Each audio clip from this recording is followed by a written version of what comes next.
اللي قصاد بوابة السجن دي يا شويش؟ اصل حسين منصور خارج النهارده. حسين منصور تاجر الآثار؟ ياه، هو ما عدوا 10 سنين؟ لا ما هماش 10 ولا حاجه، سنه الست ب9 اشهر، وكمان هو خرج ب3 على المده. ياه، وكل دول معارف وحبايب، وكمان استقبال رسمي بالمزيكا. اشحال ما كانش بيهرب آثار البلد. ده انا ما شفتش ربع الاستقبال ده للبطل اللي رفع راس مصر وخد ميداليه في الاولمبياد. عجبي. الحمد لله على السلامه يا حسين، كفاره يا اخويا. الله يسلمك يا منى يا اختي. بتتلفت شمال ويمين كده ليه يا حسين؟ لسه عينيك بتدور على سهير بعد اللي عملته فيك؟ بقول يمكن تكون ندمت وما قدرتش تحوش نفسها عني في لحظة زي دي. أنا الراجل حبيته في يوم من الأيام. سهير السباعي عمرها ما حبتك يا أخويا. اللي تحب عمرها ما تتخلى عن حبيبها في ضيقته وتطلب الطلاق. صدقتها يا منى يا أختي، صدقتها لما جت وقالت لي إنها ضروري ولمصلحة الشغل تطلب الطلاق عشان تثبت للحكومة إنها بريئة وملهاش علاقة بشغلنا. وأما اتطلقت ما وريتكش وشها؟ وكبرت هي وتوسعت في الشغل وبقت حية دهبها أسود الكهر يا منى. عشان كده لازم تفوق لنفسك وترجع أكبر من الأول. بس مش قبل ما أجيب حقي منها يا منى.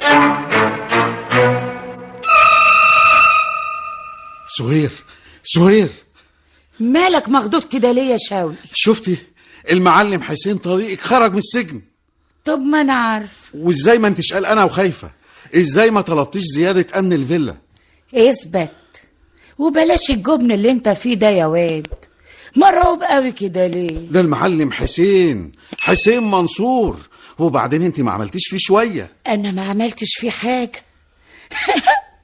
خبته في اختيار الرجاله اللي يشتغلوا معاه، وقعوا في راجل خاين ومرشد مع البوليس. طيب وطلبك الطلاق منه وتحويل الشغل كله لحسابك ومقاطعتك لزيارته طول مدة السجن. وبرضه خيبته السبب. لو كان عنده الحد الأدنى من الذكاء ما كانش يوافق يطلقني بعد ما عرفت عن شغله كل أسراره. بس برضه من أمنك لم تخونه يا سهير يا أختي. إيه أختك دي؟ أنا مش محذرك ما تقولش الكلمة دي أبدا. ليه؟ هو أنا حد مش شغالين؟ ده أنا أخوك. أنت حيالله أخويا من أمي اللي أبوك ضحك عليها وخلاها تتطلق من أبويا اللي المفروض إنه صاحبه وتتجوزه وأنا لسه طفلة 3 سنين. بطلي بقى تحمليني ذنبي مش ذنبي. وانت احمد ربنا اني ما سبتكش تضيع وشغلتك عندي. ايوه بس بعد ما علمتيني السكر وحولتيني المدمن علشان افضل عبد امرك ومضيتيني وانا مش في وعي تنازل عن نصيبي في ميراث امي. ما هو ده برضه من خيبتك انت كمان. انت جيت غلط وما تستاهلش اي حاجة. لاخر مرة بقولك اديني حقي وخلينا نعيش في سلام يا اختي. لو سمعت منك كلمة اختي دي تاني هلبسك قضية ودخلك السجن. كده طيب مش هتلحقي يا سهير، مش هتلحقي.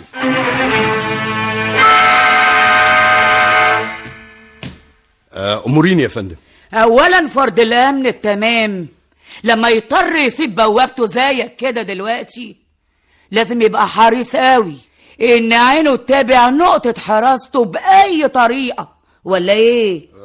ما هو حضرتك اللي بعتيلي. ما اختلفناش، انما كان لازم برضه تقف ووشك ناحية الشباك كده وتفضل شايف البوابة كده. التفت بقى للشباك لو سمحت. ثانيا انا كلمت الشركة وهتبعت لي فرد امن تاني بكرة ان شاء الله، وعاوزك تفهموا نظام الشغل وانتوا الاتنين عنكم تبقى في وسط راسكم. حاضر يا فندم. بس هو في حاجة يعني يا فندم ولا حد قالق حضرتك اليومين دول؟ تمالك باللي قلقني، اعمل شغلك صح وخلاص. حاضر يا فندم. ايه ده؟ في واحد داخل من بوابة الفيلا ده سليم بيه فايد بتاع الأقصر. ارجع انت على البوابة. حاضر يا فندم. شيل بضاعتك في شنطتك، انا مش هقدر اخد منك اي بضاعة تاني يا سليم يا فايد. يبقى اللي سمعته بقى صحيح يا سهير يا سباعي. سمعت ايه؟ سمعت ان البضاعة اللي سلمتها لك اخر مرة وادعيت ان الحكومة ظبطتها في المطار مع الخواجة وما كانش ورد كل تمنها، خرجت بره مصر وقفشت فلوسها في عيبك. ده انت كده يبقى سمعك تقيل قوي. من غير لف ولا دوران يا سهير يا سباعي، انت دلوقتي بتتعاملي مع غيري وجايلك الليلة دي هنا في الفيلا يسلمك بضاعة. كيفي كده يا اخي؟ كده؟ طيب وانا كيفي بقى اخد حقي بالطريقة اللي تعجبني كده اهو. بترفع مسدسك في وشي يا سليم؟ لحد ما تطلعي قدامي كده لخزنتك اللي في اوضه نومك وتجيبي لي تمن بضاعتي. هو يا اخويا مال المعلمين الكبار خابوا واستخبوا كده ليه؟ سهير يا سباعي، يبقى عيب على المفهومية لما تتصور انك تضرب عليا النار في بيتي وتقدر تفلت. اخويا قاعد فوق والسفرجي في المطبخ والامن على البوابة. المفهومية موجودة يا مدام، المسدس كاتم صوت. ها؟ انا لسه باقي عليك نتفاهم. انت زعلك مني قوي كده عشان فاكرني خداعتك ومستنية الليلة دي معلم غيرك، صح؟ صح. المية الكدب الغطاس يا معلم. اديك ما انسني، والسهر ما يحلاش الا بالحبايب اللي زيك، وهتشوف. بس اذا ما حدش جه هيبقى لي عندك حق عرب كبير قوي قوي. يا ترى الحاجة دي في راسها ايه؟ ماشي يا مدام، وادي قاعدة.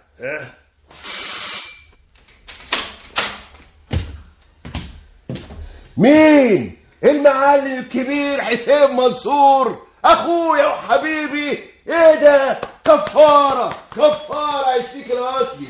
عشت يا سليم يا فايد. ياه وحشني بيتي قوي، هيرجع لي. يرضيك يا معلم، الست هانم تاكل حقي. اللي خلاها باعت جوزها اللي عملها من عدم، مش هتبيعك انت. حمد لله على السلامة يا حسين.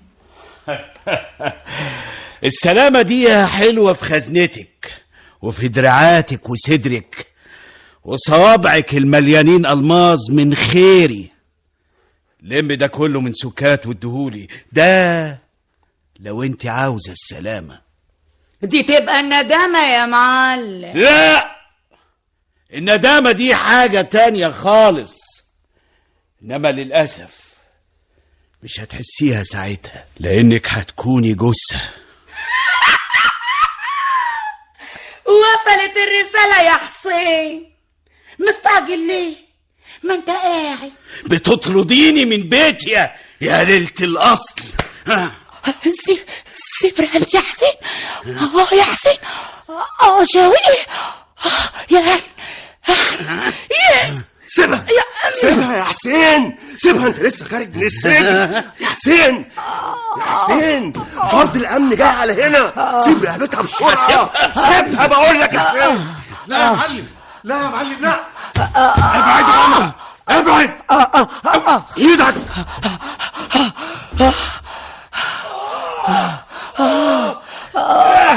دراعي يا سليم، مش قادر احرك. هانم انت بخير يا هانم؟ مش قادر اخد نفسي. طب اطلب لحضرتك الاسعاف؟ لا اوعى، ارجع انت على البوابة بسرعة. قوم يا حسين، قوم اتسند عليا. قاعد يا سليم. قوم يا حسين، ما انت وقعت عليك بتوع لجسمك. يلا يا حسين. اخرجوا انتوا الاتنين مش عايزة اشوف وشكم، ما تكونش بيجي هنا تاني. ده اسمه كلام برضه يا سهير؟ دول مهما كانوا رجالتنا، وده المعلم الكبير، وكان جوزك في يوم من الايام، وما يصحش يطردوا كده. اخرس، غوروا من وشي، غورة انت كمان. خارجين يا سهير يا سباعي، خارجين. بس قسما بالله المرة الجاية لا فرد امن ولا 1000 زيه هيخلصوكي من ايديا. يلا ماشي يا سهير يا سباعي. يلا يا حسين، ماشي. بس علشان شفت رقعك. ماشي يلا. يلا اللي بيعمل يا مدام ما بيقولش. الو، بوليس النجدة، عاوزة اقدم بلاغ في سليم فايد ازاي تاجر الاثار وشريكه حسين منصور كانوا عندي حالا بيعرضوا عليا شريكهم في نشاط تجارة وتهريب الاثار. يا ريت تلحقوهم. ايوه، هتلاقوهم في اقرب مستشفى للعنوان ده، 103 حي الاشجار، او في اول الطريق. ايه؟ انا سيدة اعمال سهير السباعي. يا على نبيك الازرق يا سهير. لا يا اللي اسمك بنت امي، لازم الحق اخد حقي واخلع قبل ما يطولني سمك.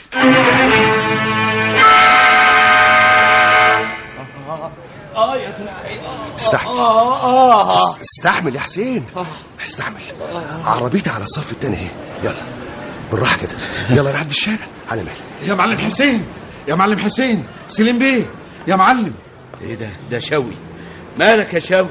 جاي تجري كده ليه؟ في ايه؟ طمران فيا العيش والملح اللي كلته في بيتك يا معلم حسين. اتكلم يا شوقي، في ايه؟ المفترية سهير بلغت عنكم اول ما خرجتوا من الفيلا. نعم. كمان اركب بسرعه يا حسين. يلا.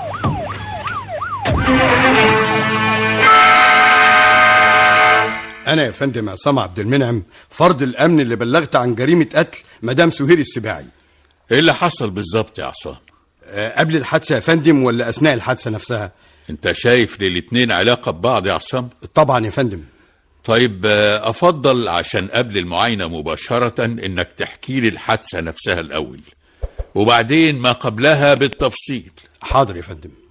هو من حوالي ساعه كنت على البوابه وكل شيء جوه وبره عادي جدا. فجاه سمعت صرخه من مدام سهير وسمعت صوت طلقه نار.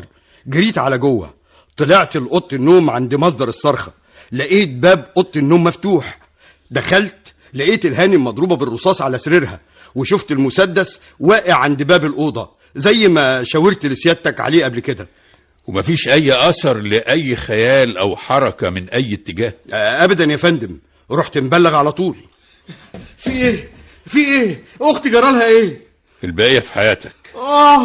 يا حبيبتي يا أختي، يا حبيبتي يا سهير. يا سهير. انت اخوها؟ ايوه يا فندم، هو اخوها. وعلى فكره يا فندم كان موجود في الاحداث اللي قبل الحادثه على طول. ايوه، احكي لي بقى دلوقتي تفاصيل ما قبل وقوع الجريمه يا بطل.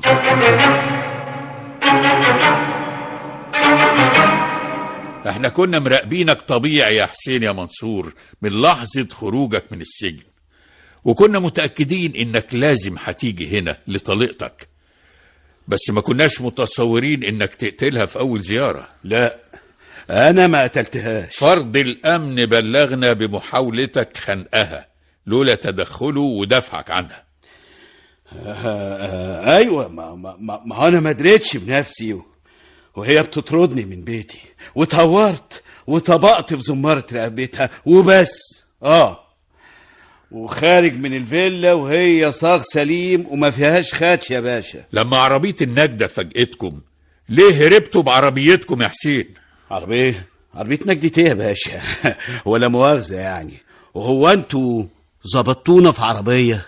للأسف نجحتوا في الهروب من عربية النجدة، إنما فرد الأمن أكد إن شوقي لحقكم عند العربية واتكلم معاكم. يا باشا احنا خرجنا وكل واحد خد تاكسي وسلام يا صاحبي.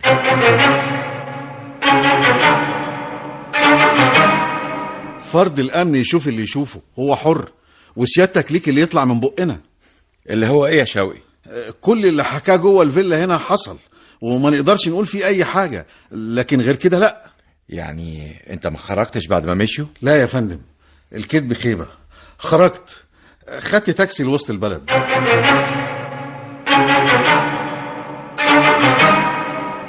الجاني يا شريف استغل فتحة في سور جنينة الفيلا الخلفي ودخل منها. فتحة؟ اقصد باب صغير ضيق يا دوب يعدي فرد واحد، باب عادي جدا، انما مش بسهولة ابدا ان الرايح والجاي ياخد باله منه. افتكر يا فندم وجود باب زي ده شيء طبيعي في بيت مهرب آثار. صحيح، وهو ده الباب اللي دخل منه الجاني، نفذ جريمته وهرب. ومعنى كده يا فندم ان الجاني حد كان عايش هنا وعارف الباب ده كويس، وفي الحالة دي يكون شوقي اخوها او طليقها حسين منصور. وليه استبعدت سليم فايد؟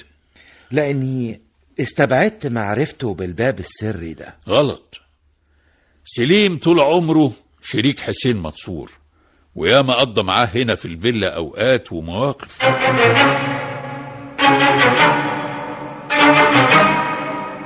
باب ايه؟ لا ما اعرفش طبعا. طيب بص في الصورة دي كده. الصورة دي تم التقاطها ليك مع حسين منصور وسهير السباعي هنا في جنينة الفيلا، ولاحظ في الخلفية الباب اهو اهو، اظن شايفه. لسه هتنكر؟ هو سيادتك تقصد الباب ده؟ لا لا لا طبعا اعرف الباب يا باشا.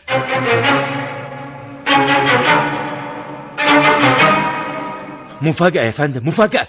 المسدس اللي اتنفذ بيه الجريمة بتاع القتيلة نفسها. انا عرفت من شوقي ان القتيلة كانت بتنام والمسدس على الكومودينو اللي جنب سريرها. وتقرير البصمات يا فندم بيأكد وجود بصمات الاتنين بس، حسين طليقها واخوها شوقي. ده مش معناه ان سليم فايد بريء، لانه ممكن جدا يكون استعمل جوانتي. في ايه التقرير تاني يا شريف؟ الختام، وجاءت البصمات على ناحية المسدس العكسية.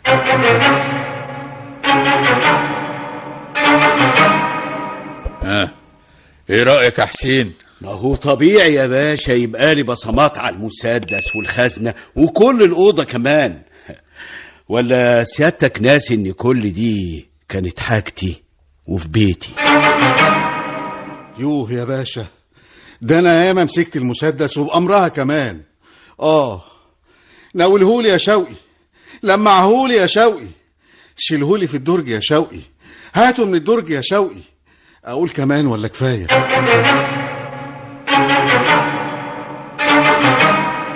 شكلنا هنضطر نعيد التحقيق تاني يا فندم، افتكر كده. وانا افتكر اننا نقبض عجاني حالا يا شريف. اللي هو مين يا فندم؟ حسين منصور ولا سليم فايد ولا شوقي؟ الجاني هو. ونلتقي الآن مع الحل الصحيح لهذه الحلقة. الله، في ايه بس يا باشا؟ في ايه؟ انتوا مش لاقيين حد عشان تلبسوا القضية غيري انا؟ حرام حرام يا باشا، انا حتى لسه خارج من السجن. الحرام ان اللي بيبيعوا اثار مصر وتاريخها زيك يعيشوا بينا. هو سيادتك مش بتقول البصمات دي ليا انا وشوقي؟ طيب سايبين شوقي ليه ومدبقين انا؟ ما هو راجل سكري وعلى طول ما هواش في وعي يا باشا. تحرياتنا اثبتت انه وقت وقوع الجريمة كان فعلا في وسط البلد، زي ما اثبتت وجود سليم فايد في الفندق اللي نازل فيه. انما انت بعد نجاحك في الهروب من عربية النجدة انت وسليم ما رجعتش البيت وما قدرتش تثبت لنا وجودك في اي مكان. قول كده بقى سيادتك، يعني مش موضوع بصمات باشا، والنبي الله يخليك خليهم يسيبوني، انا مجبز دراعي ودراعي بينقح عليا يا باشا. تقدر تقول لي يا باشا ابو دراع واحد زيي هيقتل ازاي؟ ما حكاية الدراع الواحد دي هي اللي خلت تقرير البصمات يشاور عليك انت تحديدا. ازاي يعني؟ التقرير اكد ان بصمات الجاني كانت ناحية المسدس العكسية، يعني الشمال، لان القاتل استعمل المسدس بايديه الشمال. طب ليه ومحدش فيكم انتوا التلاتة اشول؟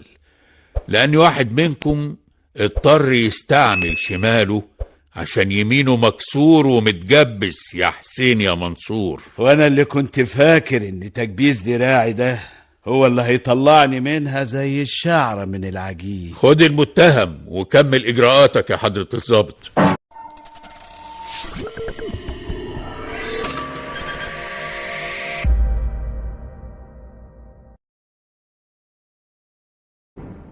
المباحث قامت بتحريات موسعة ورائعة يا شريف حوالين تاجر المخدرات غانم لملوم، وأكدت إنه بكرة في فيلته هيستلم كمية بضاعة جديدة. خلاص نطلب إذن النيابة وندهم الفيلا ونقبض عليه، بس أتمنى إنه ما يطلعش منها زي المرة اللي فاتت. المرة اللي فاتت يا شريف زوجته هي اللي أصرت على ملكيتها للمخدرات اللي ظبطناها، وإن غانم لملوم ما يعرفش حاجة عنها، وبتقضي عقوبة السجن لحد دلوقتي. إنما هو بقى قابل معروفها بالإساءة وطلقها. ويا ترى اتجوز بعدها ولا عايش لوحده في فيلته؟ لا ما اتجوزش، وعايش في الفيلا مع 3، مديرة منزله وأخت مراته والبواب. ادخل. إشارة يا فندم. هات. خير يا فندم. إشارة بإيدي. ده بجريمة قتل يا شريف. والمفاجأة بقى إن القتيل هو الراجل اللي بقالنا كتير بنتحرى عنه، وكنا بكرة هنقبض عليه. غانم لملوم؟ مقتول في أوضة نومه على سريره، والقتل تم بقطع شرايين إيده. إنما فرش السرير اللي متنحكش جدا ده بيأكد إنه كان فيه مقاومة من القتيل للقاتل. واضح إن القاتل استغل استغراق المجني عليه في النوم ونجح في قطع شرايين إيده، وبعدها شعر بيه وابتدت المقاومة. وأتصور يا فندم إن المجني عليه كان بيحاول يبعد القاتل عنه عشان يطلب الإسعاف أو يوصل حتى لباب الأوضة عشان يخرج وينقذ نفسه. بالظبط يا شريف، بدليل الدم المتناثر في المكان وعلى موبايل القتيل. وطبعا تأثره بقطع شرايين إيده خلى المقاومة في صالح القاتل، وقدر يرجع المجني عليه للسرير ويضغط لإبقائه فوقيه لحد ما انتهى. احنا محتاجين وبسرعة أدلة البحث الجنائي وتحديد توقيت الجريمة يا شريف. المفروض يا أنسة نهلة إنك أخت زوجة القتيل واللي بتقضي عقوبة السجن حاليا، مظبوط؟ مظبوط يا فندم. وطبعا تعرف إنها شالت القضية بدل جوزها اللي هو غانم لملوم واتسجنت، وهو بدل ما يكافئها أعلن تبرؤه من نشاطها وطلقها. عارفة طبعا. طب فهميها لي بقى، إزاي بعد ده كله تقبلي تشتغلي عنده؟ أنا هحكي لسيادتك. اتفضلي. أولا أختي صفاء ما اتجوزتش غانم أصلا إلا عشان تقدر تصرف عليا لحد ما خلص تعليمي. طيب فين بقية العائلة؟ أنا وصفاء ما كانش لينا حد، وكنا عايشين لوحدينا في المنوفية. ولما غانم اشترى أرض هناك وشاف صفاء أعجب بيها جدا وطلبها للجواز، وهي وافقت بعد ما اشترطت عليه إنه يبعت لي كل مصاريفي اللي هحتاجها لحد ما أكمل تعليمي واشتغل. طيب ما اتنقلتيش تعيشي معاهم في فيلته في القاهرة ليه؟ عشان زي ما هي اشترطت عليه يتكفل بكل مصاريفي، اشترط عليها هو كمان أفضل في المنوفية. وما راح لهمش إلا زيارات بعيدة، ومشيت الحياة على كده لحد بقى اما حصل اللي حصل واتسجنت صفاء. والغريبة بقى إن بعد سجنها غانم قطع عني كل المصاريف. رحت لصفاء في السجن واشتكت لها. وكان ردها إيه؟ روحي له يا نهلة واطلبي منه اللي انت عاوزاه. وتفتكري هيديني بعد ما طلقك وبطل يزورك يا صفاء؟ افهم يا نهلة، غانم كان لازم يعمل كده عشان يثبت للبوليس انه فعلا ما كانلوش اي علاقة بنشاط تجارة المخدرات. ولو عمل هو كده ومضطر يمنع عني المصروف انا ليه؟ على العموم اعملي زي ما قلت لك وروحي غانم. ايه يا نهلة بتبصي لي كده ليه؟ صفاء هسألك سؤال، هو انا اختك يعني مش هينفع تخبي عليا؟ انت اكتشفتي حقيقة غانم وانه تاجر مخدرات قبل كده بكتير، صح؟ للأسف ايوه. وازاي بس؟ ازاي يا صفاء قبلتي تكملي معاه؟ ولو ما كملتش معاه يا نهلة كنت هتعيشي منين؟ نسيتي اننا قبل ما اتجوزه كنا خلاص بنبيع عفش بيتنا. طب لما جم يقبضوا عليه ليه فديتيه بنفسك وشلتي القضية؟ انا ما فديتوش هو يا نهلة، انا فديتك انتي. انا يا نهلة لو سبت غانم يتسجن وتتصادر املاكه وامواله كنا هنرجع نبيع من تاني. ويا عالم المرة دي كنا ممكن نبيع ايه. ورحت الغانم يا نهلة؟ ما كانش قدامي حل تاني. أهلا بيكي يا نهلة، بيتك ومطرحك يا أختي. هترجع تبعت لي المصاريف تاني يا غانم؟ على عيني والله، بس ما ينفعش يا أختي. البوليس لو شم خبر إني لسه بصرف عليكي هيشك إن ليا يد في القضية. مش فاهمة إزاي، لكن طب صفاء بتقولك سلمني صيغتها اللي هي سابتها لك قبل ما تتقبض عليها. بعتها يا أختي، بعتها وصرفتها على المحاميين اللي قومتهم يدافعوا عنها. أمال إيه؟ ده واجب. يعني أنا هعيش إزاي وأكمل دراستي منين؟ بس أعمل إيه يا ربي؟ حرام عليك، حرام عليك. بس قطعت قلبي يا نهلة، قطعت قلبي خلاص. خليكي معايا هنا، انت متعلمة كويس برضو وحلوة وكلامنجية. خلاص تبقي سكرتيرتي. ما انا هحول جزء من الفيلا مكتب مقاولات. وقبلت طبعا يا حضرة الضابط، ما انا ما كانش قدامي غير كده.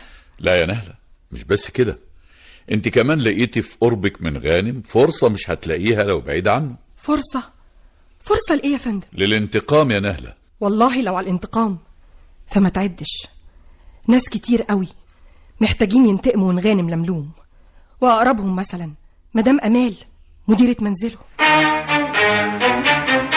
مدام أمال، تحب أقولك تحرياتنا عنك عرفتنا إيه، ولا توفري عليا الكلام وتقول انتي؟ ويا ترى إيه بقى اللي انتوا عرفتوه عني يا حضرة الضابط؟ إنك انتي والمرحوم رشدي جوزك كنتوا زملاء في مصنع نسيج، واتجوزتوا وعشتوا على مرتباتكم لحد ما رشدي جوزك اتعرف على غانم لملوم. بعديها ساب المصنع وبقى واحد من رجالته، أقصد يعني فرد في عصابة تجارة المخدرات. كده ولا لأ؟ كده يا فندم. وإيه كمان؟ في أثناء مداهمة أمنية للفيلا جوزك رشدي اتقتل، إنما مش برصاص القوة الأمنية، برصاص مسدس غانم يا أمال، صح؟ أيوة، بس هو حلف لي بعدها إن القتل كان خطأ، وإنه كان بينشن على الضابط وجت في رشدي. بتكدبي على نفسك يا أمال، انت عارفة ومتأكدة إن الحقيقة غير كده. الواقعة بتقول إن الضابط تمكن من القبض على جوزك رشدي حي، وحاول يعرف منه مكان المخدرات، وقبل ما ينهار ويعترف اتضرب عليه نار من الخلف من فتحة سرية أو حاجة زي كده وقتلته. يوميها غانم عمل رخصة سلاح مضروبة للمسدس باسم واحد من رجالته ودخل السجن بداله. ما تكمل يا حضرة الضابط، تحرياتكم عني قالت ايه كمان؟ انك سبتي مصنع النسيج بعد قتل جوزك وجيتي تشتغلي هنا عند اللي قتله عشان تتمكني في اقرب فرصة من اللي انتقام منه وقتله زي ما عملت امبارح. ما حصلش، وهقتله ليه؟ يعني قتله هيرجع لي رشدي من تاني؟ ثم هو بيديني ما هي كويسة واديني عايشة. وخدها مني بقى خالصة، اللي قتل غانم حد من الاتنين، يا اما نهلة يا اما قدر الفلاح بواب الفيلا حاليا. ايوه يا سعادة البيه، انا ادري، وبقيت بواب الفيلا بعد ما غدر بيا غانم لملوم. غدر بيك ازاي غانم يا ادري؟ انا يا باشا كنت من اعيان المنوفية، وارض واطياني عينك لمؤاخذة ما تجيبش اخرها، وتعرفت على غانم لملوم بعد ما عرضت حتة ارض للبيع وهو تقدم يشتريه. الله، طب لما انت من الاعيان تبيع حتة من ارضك ليه؟ مصيبتي ان صاحب مزاج، صاحب كيف، المخدرات متمكنة من عقلي ودمي. وطبعا لانك كده مدمن ملقاش غانم اي خوف او غضاضة انه يتعامل معاك كتاجر مخدرات. ومش بس كده، ده فضل وراي لحد ما بعت له ارضي حتة ورا حتة، وبقيت يا مولاي كما خلقتني، وعشان اضمن ما يقطعش عني السم الهاري اشتغلت معاه، انما برضو تلكك وقال لي بيه. ازاي؟ كنت رايح اسلم الصنف لواحد من زباينه، وعند الكوبري اتفاجئت بلجنة بتقرب مني، رحت رامي البضاعة في البحر. طبعا اتهمك بالفشل وطردك.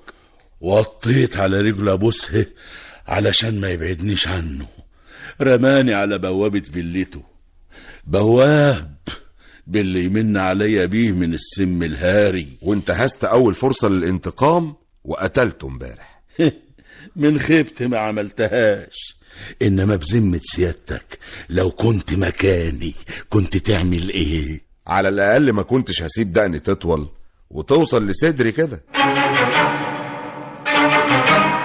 الطب الشرعي يا فندم اثبت ان الجريمه وقعت حوالي الساعه 2 صباحا، وسبب الوفاه هو قطع شرايين اليد، وان الدم المتناثر على السرير وفي الحجره هو نفسه دم القتيل. والبصمات يا شريف؟ التلاتة يا فندم ليهم بصمات بمسرح الجريمه، نهله وامال وادري. ده لان التلاتة احيانا بيدخلوا الاوضه وبيتعاملوا مع مفرداتها عادي يعني. بالظبط يا فندم، وده بان من التحقيقات معاهم. في حاجه تانية في التقرير يا شريف؟ ايوه يا فندم، ان قطع شرايين ايد القتيل كان عن طريق موس حلاقه. دي اوضتك يا نهله؟ ايوه يا فندم. ايه ده؟ لوحات رسم والوان وشغل تريكو. انت فنانه تشكيليه يا نهله؟ انا كنت فنون جميله. طب ومعقوله برضو واحده موهوبه ومرهفه الحس زيك تقتل؟ يا ترى بقى سيادتك بتقولها كتساؤل لصالحي ولا استنكار ضدي؟ يعجبني ذكائك وانتقائك كلماتك، لكن اعذريني، مش برضو توافقيني ان اللي قتل غانم حد منكم انتوا التلاتة؟ ده اكيد، مفيش غيرنا في مسرح الجريمه. برافو. ومش توافقيني انك اكتر واحده اتأثرت وحياتها بقت في خطر بسبب غانم، وبالتالي دوافعك انت الاكبر في قتله؟ وأدري البواب اللي غانم خسره كل ارضه وامواله وحوله المدمن، دوافعه برضه مش كفايه لقتل غانم؟ وامال اللي قتل شريك حياتها وشغلها خدامه عنده، دوافعها برضه مش كفايه لقتل غانم؟ عارف يا فندم، انا لما جيت هنا وقابلت امال وأدري وعرفت مأساتهم مع غانم، لقيتني بشوفنا احنا التلاتة بشكل تاني خالص. ازاي؟ اننا كتيبة الاعدام اللي مستني كل واحد فيها الفرصة للانتقام من غانم لملوم. وصفك ليكم بكتيبة الاعدام مش هاخده كوصف مستحيل يصدره قاتل عن نفسه ويخليني ابعدك عن دايرة الاتهام. اللي يريح حضرتك اعمله. حتى الرد الشجاع ده كمان مش هيغير رأيي. أنسة نقلها. نعم. انت لحد اللحظة دي المتهمة الأولى بقتل غانم لملوم. اوضتك واسعة ومفروشة كويس قوي يا أمال. اتفضلها يا باشا. شكرا. أقصد أقول إن المرحوم غانم كان مقدرك إيه ده؟ ده نول نسيج صغير بتسلى عليه يعني بحكم الصنعة القديمة، بعمل بيها المفارش والسجاجيد الصغيرة اللي انت شايفها دي. وانت بقى بتمرري الخيط من بين خيوط النول بالعرض من الناحية دي لحد ما تخرجيه بالبكرة من الناحية التانية، وبعدين ترجعي تمرريه تاني وهكذا، صح؟ لا، قبل ما ارجع امرره تاني بقطعه. اوضتك على قدك يا أدري، يا دوبك سرير ودلاب ومتر أرض. الاسم يا بيه. مش ندمان يا راجل؟ بعد العز والعزوة والأطيان اللي العين ما تجيبش آخرها تعيش في متر أرض يا أدري؟ يا بيه ما تقلبش عليا المواجع، ربنا عايز كده. بيبص على ايه الشباك ده؟ على منور صغير كده يا بيه. افتحه يا أدري. بتاعت مين الفراخ دي؟ بتاعت يا بيه. اهو احس ان لسه في حاجة ملكي.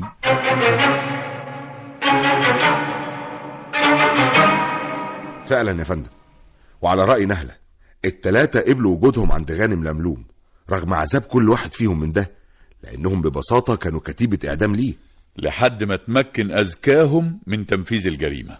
وبسمة الثقة اللي على وش سعادتك دي بتأكد لي إنك عرفته. ويبقى لازم أسألك يا فندم، مين فيهم؟ أمال ولا أدري ولا نهلة؟ الجاني هو. ونلتقي الآن مع الحل الصحيح لهذه الحلقة. ببساطة وهدوء أعصاب نفذ القاتل جريمته. دخل بشكل عادي من باب أوضة نوم المجني عليه وهو عارف تقل نومه، وقرب منه وبمهارة ولأنه متعود على مسكة الموس قطع شريان إيده زي ما بيقطع خيوط النول، نول النسيج يا أمال.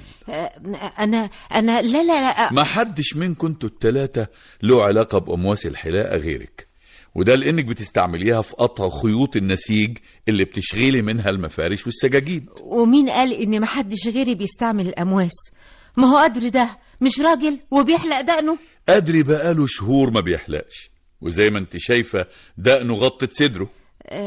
طب ونهلة؟ مفيش في اوضتها اثر لاي امواس حلاقة يا امل. ما يمكن بعد ما استعملته رمته. قصدك زي ما عملت انت يا امل؟ ودي كانت غلطتك الكبيرة. انت بعد ما اتأكدت من موت غانم خدت الموس المليان بآثار من دمه عشان تتخلصي منه بعيد عن مسرح الجريمة. لكن انت فاكرة رميتيه فين يا امل؟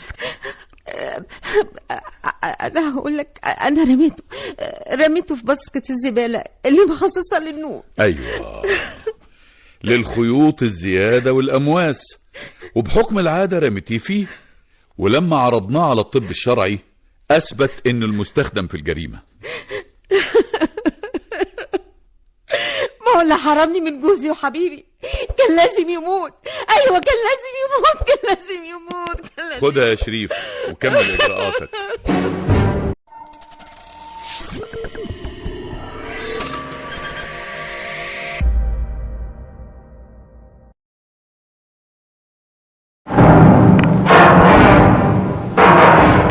معلش يا ماما، ما عرفتش اعدي عليكي النهارده. اطمني يا سهى يا حبيبتي، انا كويسه، ما تشغليش بالك انت. ازاي بس يا ماما؟ يا بنتي كفايه عليك عيالك وشغلك وجوزك. ان شاء الله هعدي عليكي بكره. عايزه مني حاجه اجيبها لك؟ لا يا حبيبتي، انا لو احتجت حاجه هكلمك. وانا هطمن عليكي الصبح وهكلمك قبل ما اجي. وماله يا سهى يا حبيبتي، سلميلي على العيال وعلى مدحت. الله يسلمك يا ماما، تصبحي على خير. وانتي من اهلي يا حبيبتي. سلام. مع السلامه يا ماما. يا سهى مالك؟ هي مامتك تعبانه ولا ايه؟ قلقانه عليها يا مدحت وعلى قعدتها لوحدها. وهو انت قصرت في حاجه؟ يا مدحت ده انا بنتها الوحيده. ما احنا عرضنا عليها تيجي تقعد معانا ما رضيتش، وهي كانت تقعد بالعيال بدل ما تدوري على حضانه ولا حد يجي يقعد معاهم. ماما ما تعرفش تسيب بيتها يا مدحت. دي قاعده في شقه 300 متر وبطولها. الله، انت مستكتر عليها الشقه؟ ابدا، يعني كنت بقول تبيعها وتاخد شقه صغيره 70-80 متر كده على قدها وتبقى جنبنا هنا. وقلت لك كان في شقه في العماره هنا وكانت تبقى جنبك. قلت لك هي رفضت. انا مش قادر افهم الناس لما بتكبر دماغها بتبقى ناشفه كده ليه؟ مدحت اللي بتتكلم عنها دي ماما. انا ما قلتش حاجه يا سهى، ما قلتش حاجه، انا يعني كان قصدي راحتها. ايوه راحتها. وجبت لها شركه هتشتري الشقه وتدفع مبلغ محترم قوي، لكن هي رفضت بقى. استغفر الله العظيم، هي حره يا اخي. انا ما قلتش حاجه، بس دي شقه دور ارضي، اي نعم في مكان كويس بس ارضي، يعني ما تنفعش غير مكتب شركه كده. يعني الحقيقه دي كانت فرصه عظيمه. مدحت بقول لك ايه، تشرب شاي معايا؟ يا ريت.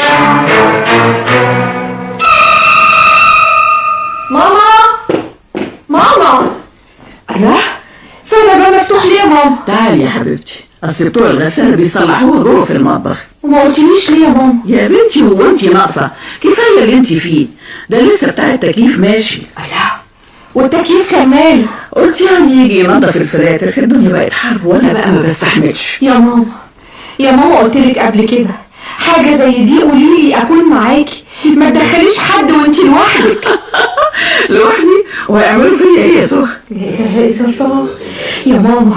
هو واحد لوحده ولا معاه حد؟ لا دول 2 فاكين الغساله بقالهم ساعه. يا كيمو حاضر. طب بحاجه استنى. اشتغلت يا ابني؟ اشتغلت وجربناها زي الفل، ولو فيها حاجه اتصل بيا. حسابك كام؟ لا جبنا قطع غيار ب 130 جنيه وال60 جنيه مصنعيه. سهى نعم، ناوليني 200 جنيه من البونبونيه دي. حاضر يا ماما. خد يا ابني 190 جنيه وال10 جنيه ليك. من يد من ادمها استلم.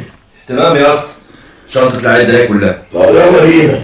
السلام عليكم. وعليكم السلام يا ابني. يا ماما يا حبيبتي، 100 مرة أقول لك ما تسيبيش الفلوس كده على السفرة. يا بنتي يا حبيبتي، أنا حطاهم قدامي، أحاسب ده، أبعت أشتري أي حاجة. يا ماما اللي يشوف منظر الفلوس كده هيطمع، وانتي مش عارفة نفوس الناس فيها ايه. سيبيها على الله يا سهى. طب عايزة حاجة مني يا ماما؟ اقعدي يا سهى، اقعدي اشربي حاجة. لا يا ماما، الساعة بقت 7، ألحق أروح. مع السلامة يا حبيبتي، خلي بالك من نفسك. ماما يا مدحت، ماما. ايه مالها يا سهى، مالها؟ ما بتردش على التليفون يا مدحت. انت مش كنت عندها؟ ايوه، بس الكلام ده كان من ساعتين. يبقى اكيد نامت. ماما ما بتنامش الا لما تكلمني. انا قلقانه عليها قوي. يا سهى انت عارفه ان سماعها تقيل، تلاقيها بقى مش سامعه التليفون. بقول لك ايه، انا عايز اشتري شويه حاجات كده. استنى ايه؟ انا كاتبالك شويه حاجات كده محتاجينها في البيت، بهاتها معاك وانت جاي. امر لله. هات يا ست الورقه بس بسرعه.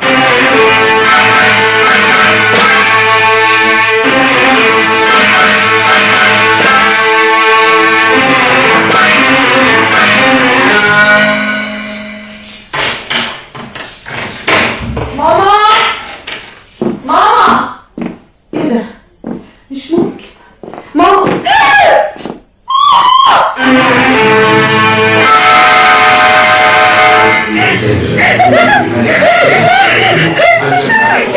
أرجوكم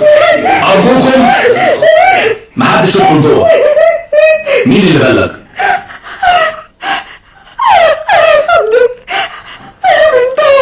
دخلت ازاي؟ فتحت الباب بالمفتاح. انا معايا نسخة من مفاتيح الشقة يا فندم. حد دخل جوه غيرك؟ لا محدش دخل. استدعيت الأدلة الجنائية والطب الشرعي يا حضرة الضابط؟ على وصول يا فندم. واضح يا حضرة الضابط إن اللي نفذ الجريمة ما كانش الدافع عنده السرقة، ويبدو يا فندم إنها حاولت تدافع عن نفسها لأن في آثار كدمات على أيديها. الطب الشرعي هيبين سبب الوفاة، لكن الجاني دخل منين؟ الباب كان مقفول بالمفتاح وبنتها هي اللي فتحت، لكن إزاز باب المطبخ مكسور. والإزاز واقع بره.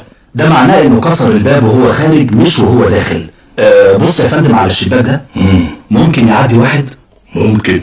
الشباك ده على سلم المطبخ وده دور أرضي، يعني ممكن يدخل منه. على العموم يا حضرة الضابط اجمع لي كل البيانات عن المجني عليها واللي دخل لها، والتحقيقات والمعمل الجنائي هيبينوا كل حاجة.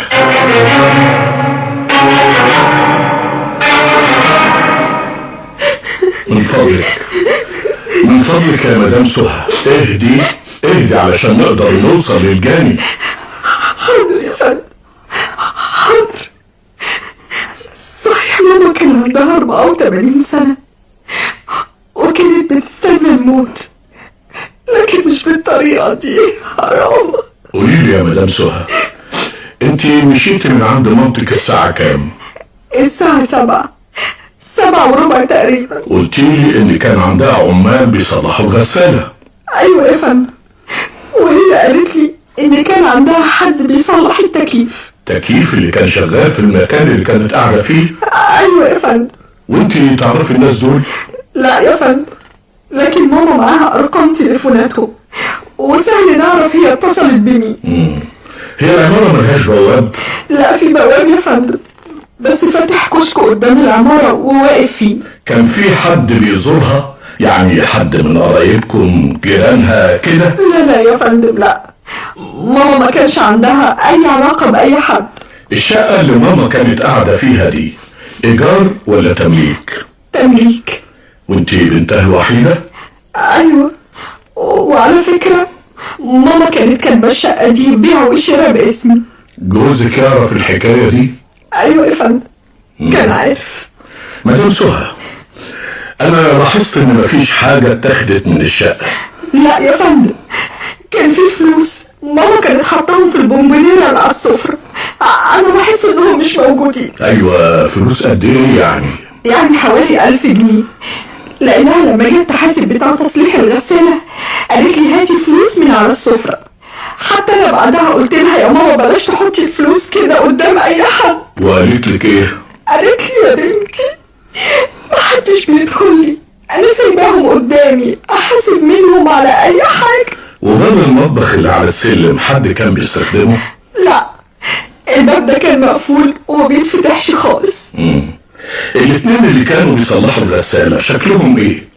راجل كبير شعره أبيض لابس قميص رصاصي وبنطلون كحلي، وواحد كان معاه لابس بنطلون جينز وتيشيرت اسود وشاب رفيع.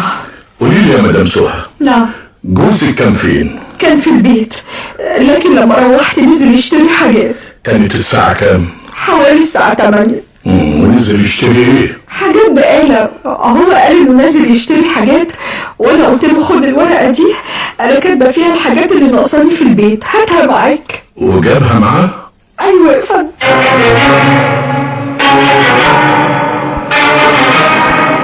قول لي يا سيد مدحت، انت كنت فين امبارح بعد الساعة 8؟ كنت بشتري حاجات للبيت. انت كنت نازل تشتري حاجات، ومدام سهى قالت لك هات معاك الحاجات اللي مكتوبة في الورقة دي؟ ايوه بالظبط يا فندم. حتى ساعتك اهو الورقتين في جيب القميص اهو. وريني. دي الورقة بتاعت الكاشير، بتقول انك دفعت الحساب الساعة 9:30، ودي الورقة اللي المدام كتبتها لك. بالظبط يا فندم. قول لي، هو كان في مشاكل بينك وبين الست حماتك؟ لا ابدا. ايوه، بس اللي انا اعرفه انك ما كنتش بتزورها. اصلها يعني ما كانتش بتستلطفني، وما كانتش موافقة على جواز بنتها منك. هي ما كانتش عايزة بنتها تبعد عنها، ويعني كان متهيألها ان اي حد هيخطفها منها. انت كنت تعرف انها بايعة الشقة لبنتها؟ سهى قالت لي الحكايه دي، بس دي حاجه ترجع ليهم، يعني انا ماليش اي علاقه يا فندم بيها. اخر مره زرت حماتك فيها امتى؟ اخر مره يعني من حوالي 3-4 شهور يا فندم.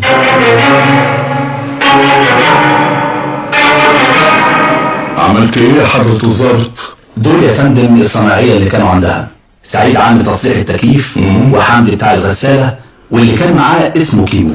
وتقرير الطب الشرعي والمعمل الجنائي بيقولوا ايه؟ التقرير بيقول ان المبني عليها اتعرضت للضرب المبرح، ادى لكسور في الاضلاع على جانبي الجسم، مما ادى لصعوبه في التنفس وبالتالي ادى الى الوفاه.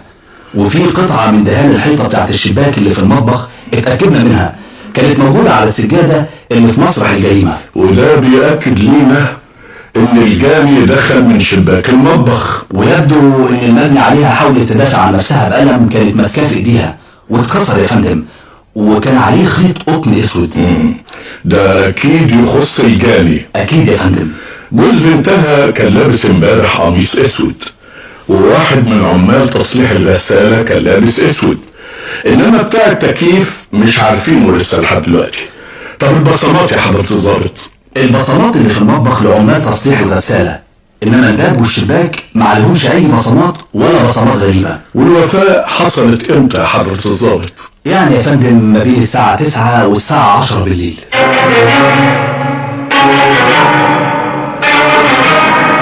قول لي يا اسطى حمدي، انت تعرف المبني عليها من امتى؟ يا بيه عشرة عمر من زمان، وانا بصلح لهم الغسالة، وكانت ست كريمة اسم على مسمى، منهم لله ولا الحرام. مين اللي كان معاك يا اسطى حمدي؟ ده كيمو، قصدي كمال، كان بيساعدني، يناولني قد كده يعني. وشغال معاك من امتى؟ بقاله حوالي سنة ساعة البيت. كنت فين امبارح الساعة 9 يا حمدي؟ الساعة 9 كنت روحت وقعدت مع العيال يا بيه.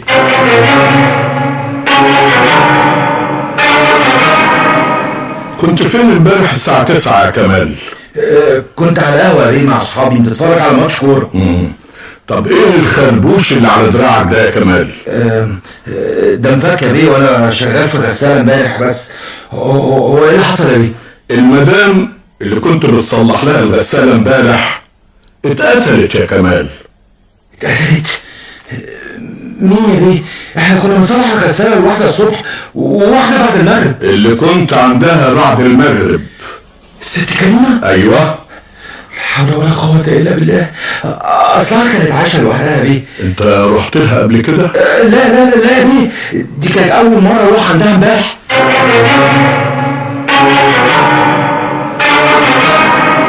سعيد السعيد والشغل سعيد في اليوم يا بيه.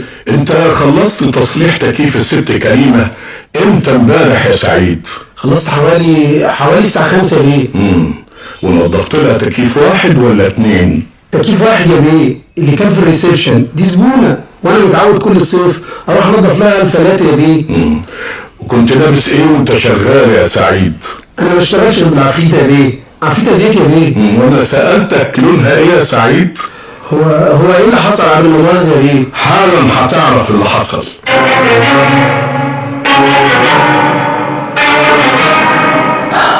قضية محيرة جدا يا فندم. لسه ما وصلتش للجاني يا حضرة الضابط؟ ما هو مش هيخرج عن واحد من 3.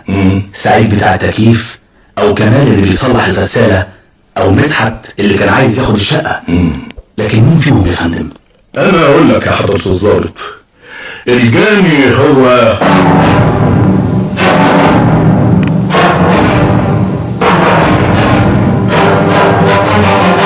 والآن ما هو الحل؟ وانا هقتلها ليه؟ وانا اعرفها كويس وهاخد منها ايه؟ للأسف يا كمال، انت شفت الفلوس اللي على السفرة وخططت لجريمتك.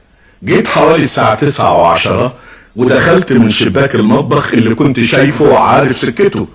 دخلت كنت بتحسب انها نايمة، اتفاجئت انها صاحية وقاعدة في الريسبشن. اتهجمت عليها، دافعت عن نفسها، ضربتها لحد ما ماتت. خدت الفلوس وجريت على المطبخ وكسرت الباب وخرجت منه. ما حصلش. الخيط الاسود طلع من التيشيرت اللي انت كنت لابسه. عادي، ما انا كنت موجود في الشقه يا بيه. وايه اللي قطع التيشيرت اللي احنا لقيناه عندك؟ ولو انقطع في المطبخ ايه اللي دخلك عندها في الريسبشن وانت مالكش شغل جوه؟ انا عرفت منين انها عايشه لوحدها زي ما قلت في التحقيق، ودي اول مره تدخل بيتها؟ ما هي كانت لوحدها. كانت لوحدها لما رحت تسرقها يا كمال، لكن لما كنت بتصلح عندها الغسالة بنتها كانت معاها، والمفروض انك مش عارف عنها اي حاجة. يا بيه انا زقيتها بس يا بيه، ما كنتش عايز اقتلها والله، غصب عني يا بيه. خد المتهم وكمل اجراءاتك يا حضرة الضابط.